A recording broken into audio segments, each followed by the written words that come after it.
So today we're going to talk about the problems with attempting to prevent a heart attack. Now, the worst thing you want to run into is finding out the solution to your preventing a heart problem is causing a heart problem.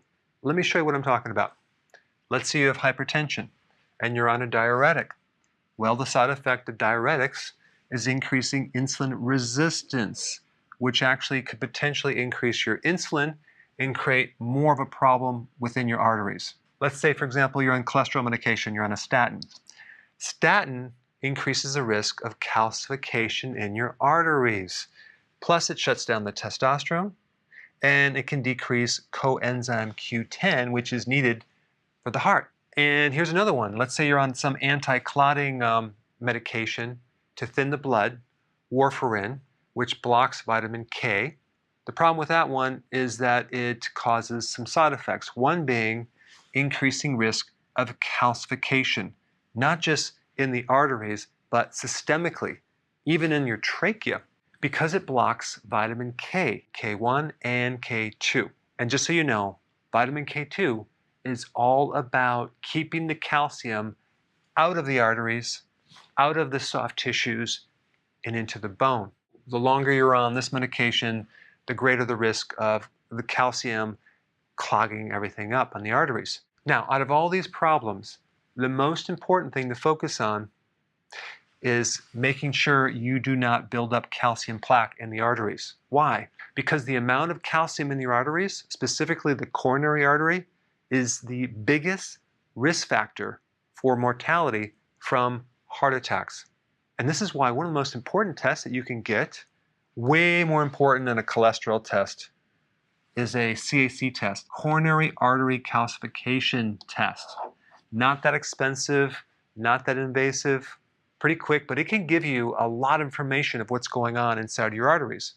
The test score should be 0, but it can go over 1,000.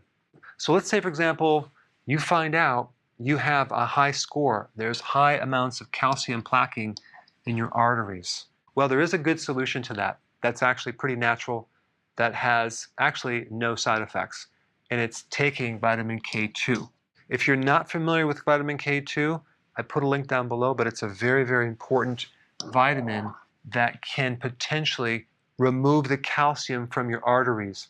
And the type you'd want to take is an MK7 version, between 200 and 300 micrograms every single day. There's some great data. Now what are you going to do if you're on warfarin and your doctor is insisting that you stay on warfarin? Well, what I would recommend is getting with your doctor and seeing if there's another medication that you could take that will do the same thing but still allow you to consume vitamin K2.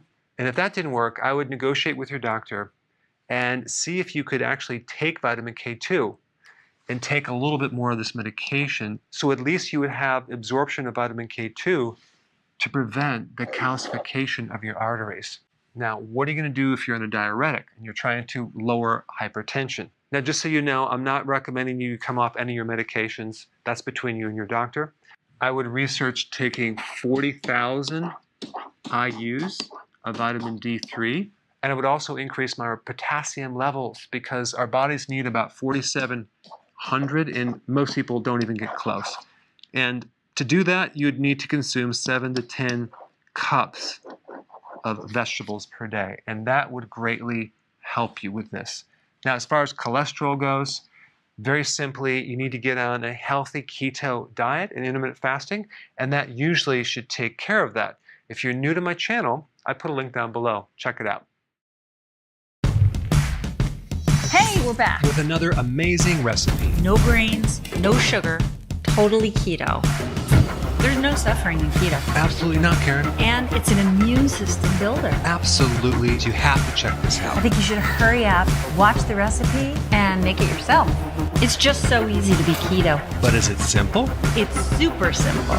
We hope you enjoy making it as much as we are enjoying eating it.